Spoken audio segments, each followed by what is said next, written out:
a quiet afternoon, two sisters walking home, and then vanished without a trace.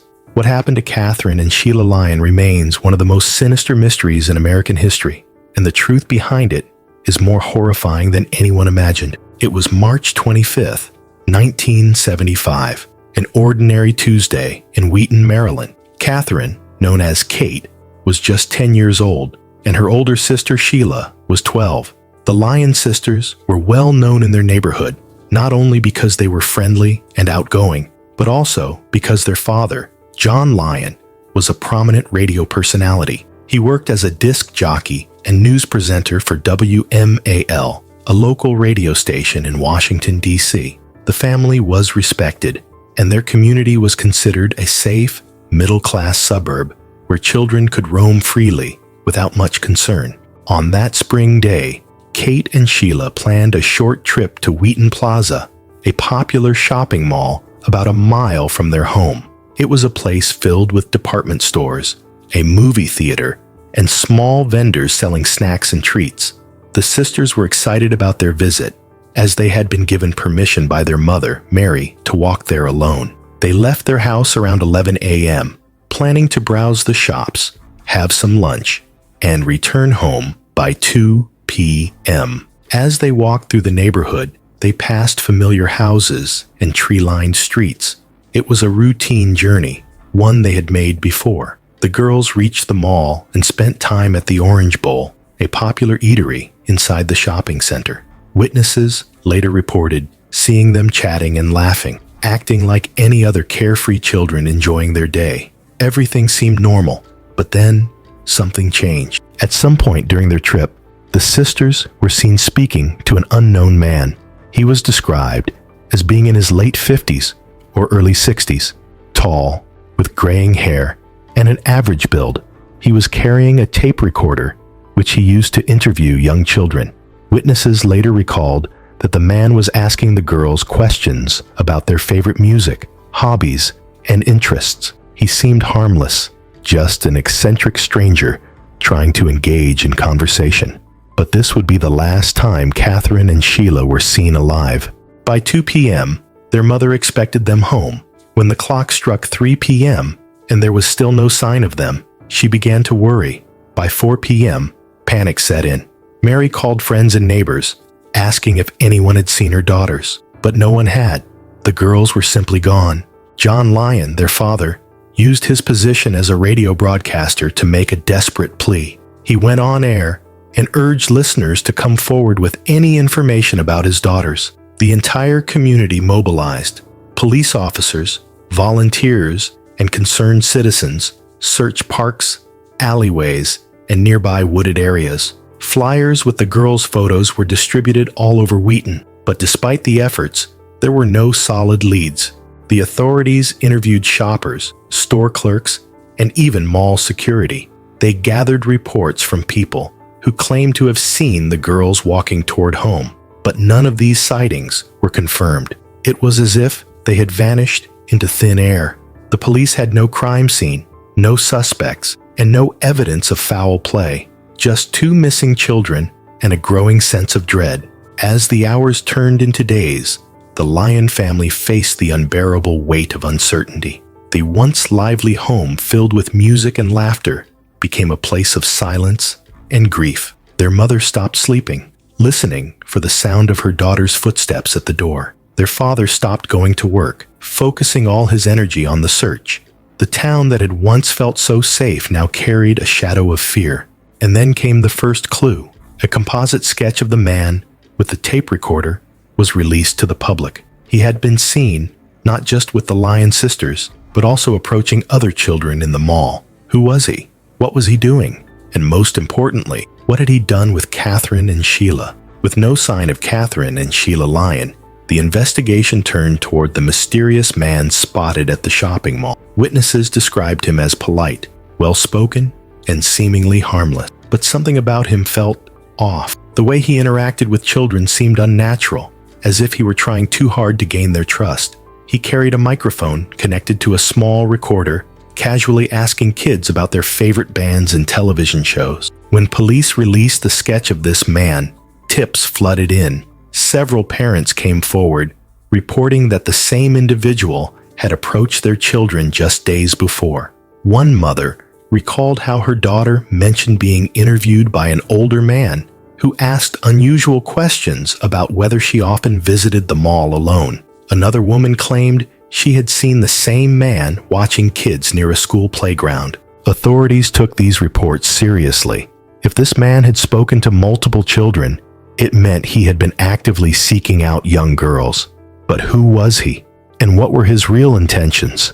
Then came another unsettling development. An anonymous tipster called the police station, claiming that two men had been seen forcing two young girls into a car near the mall that afternoon. The caller, however, refused to give their name and hung up before more information could be gathered. Investigators scrambled to verify the claim. A new lead emerged when a local teenager stated that he had seen two girls matching Katherine and Sheila's description walking toward a car near the shopping center parking lot. The car, he said, was an old model vehicle, possibly a station wagon, faded blue or green in color. He recalled seeing a man behind the wheel, but couldn't provide a clear description. The police took this information seriously, but without license plate details or a solid suspect, they hit a dead end. They re-examined the footage from surveillance cameras around the mall, but in the 1970s, such footage was grainy and limited. Any useful clues were lost in the low-quality recordings. Days passed, then weeks, and still, no sign of Katherine or Sheila. Their faces were now plastered on newspapers across Maryland. The case received national attention, with news anchors reporting updates on primetime television.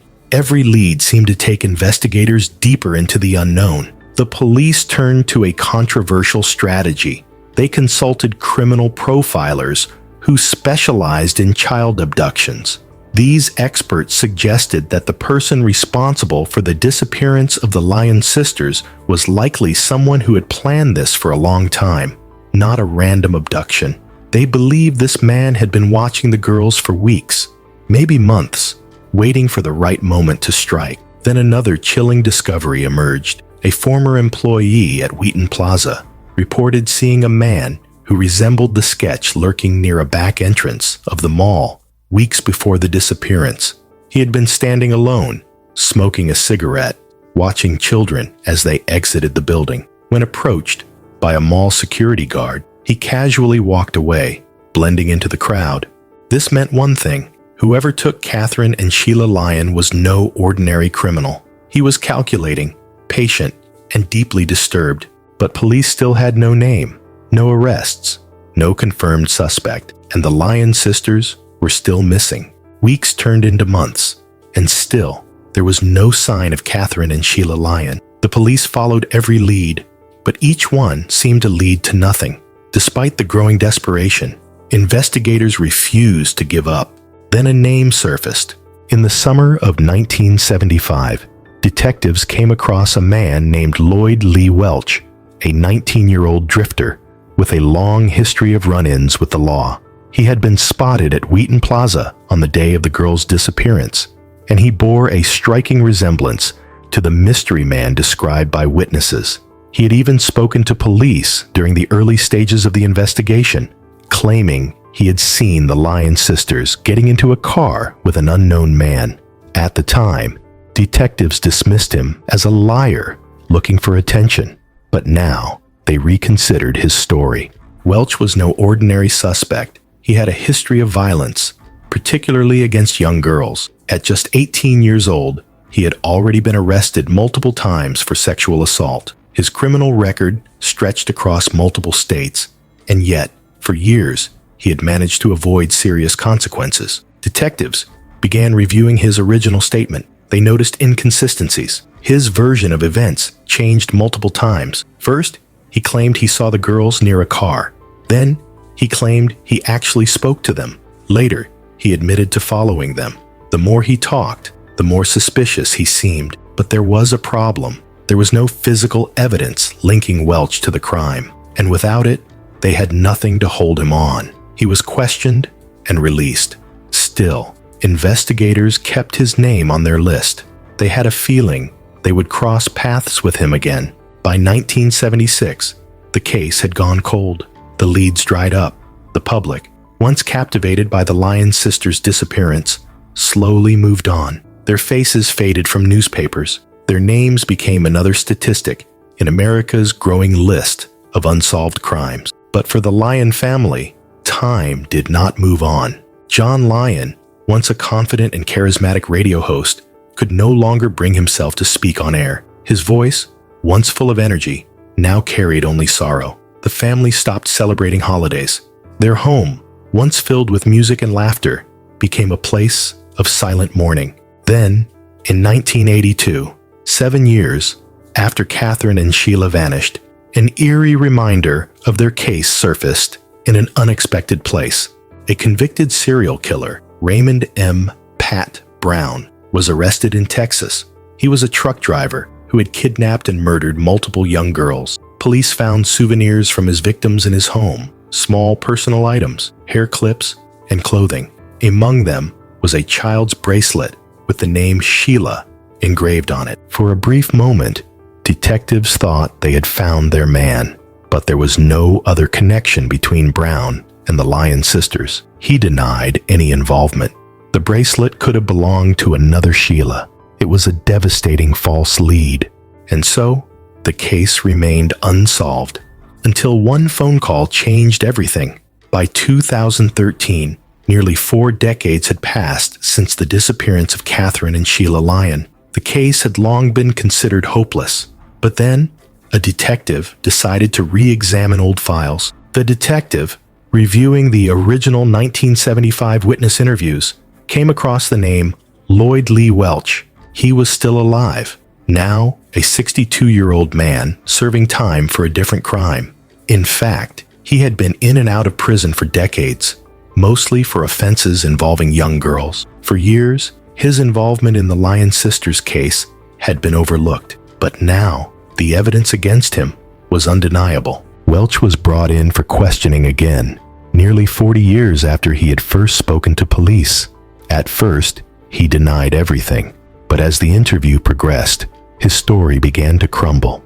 Then he said something that sent chills through the room. "I know what happened to them." He began talking, slowly at first. He claimed he was with the girls on the day they vanished. He claimed he had taken them to a house in Bedford County, Virginia, where they were handed over to members of his family. The more he talked, the more horrifying the details became. Welch claimed that his uncle and father, both known criminals, were involved. He alleged that after keeping the girls captive, they were killed and burned in a fire pit. Police were stunned. For years, they had believed the girls might still be alive somewhere, but Welch's confession shattered that hope.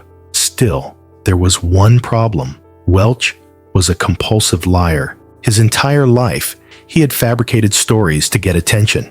He changed his confession multiple times, adding new details and contradicting himself. The police couldn't trust him, but when they searched the property he mentioned in Bedford County, they made a chilling discovery. Beneath layers of dirt and debris, they found human remains. The excavation at the Bedford County property took months. Forensic teams worked tirelessly, searching for any evidence of Katherine and Sheila Lyon. They uncovered charred bones and teeth fragments.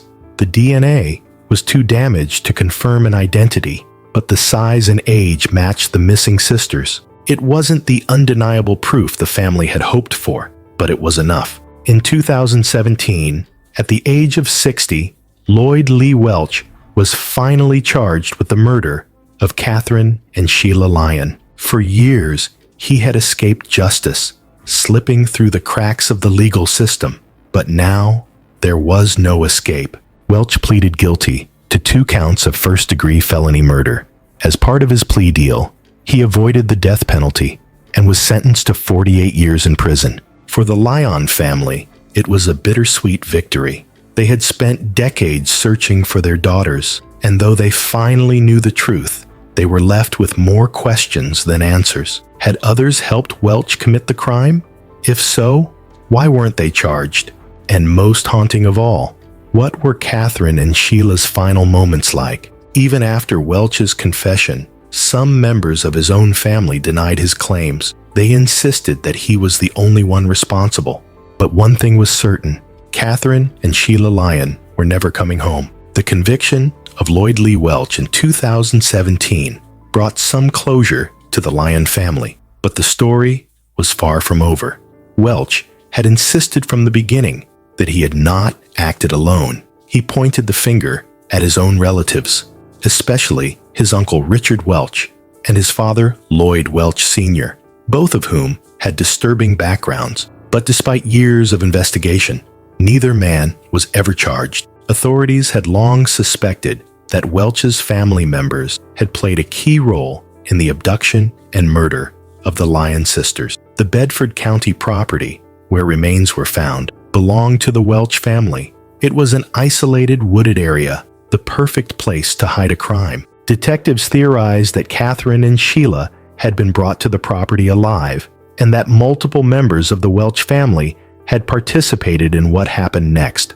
Lloyd Lee Welch's shifting confessions only made things murkier. In one version, he claimed his uncle and father were directly involved. In another, he suggested that his cousins knew about it, but were too afraid to come forward.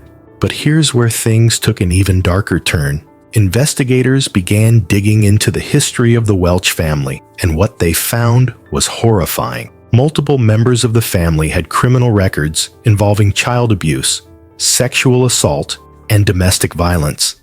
Some of them had even been investigated for other missing persons cases in the area. The family had a long, well-documented history of predatory behavior, but somehow they had managed to stay out of the spotlight for years. Even after Lloyd Lee Welch was convicted, his uncle and father refused to speak to authorities. They never admitted to any involvement in the disappearance of the Lyon sisters. By the time Welch Sr. and Richard Welch were formally investigated, they were too old and sick to stand trial. The justice system had failed. Even if they had played a role in what happened to Katherine and Sheila, they would never be held accountable. For the Lyon family, this was yet another devastating blow. They had waited over 4 decades for answers, only to be left with frustrating half-truths and unanswered questions. And then came the final twist. Lloyd Lee Welch's confession had put him behind bars. But even in prison, he continued to change his story, adding details and spinning new versions of events. At one point, he claimed the girls had been sold into child trafficking. In another version, he said they had been kept alive for weeks before being murdered. The authorities knew one thing for sure: Welch was a pathological liar. But among his many lies, there were chilling fragments of truth. One of the most disturbing aspects of the case was the Welch family's secrecy. Even when presented with evidence, they refused to speak. Some of Welch's relatives, when questioned, gave cryptic responses. Some things are better left buried. You don't want to know the whole story. We've all done things we're not proud of.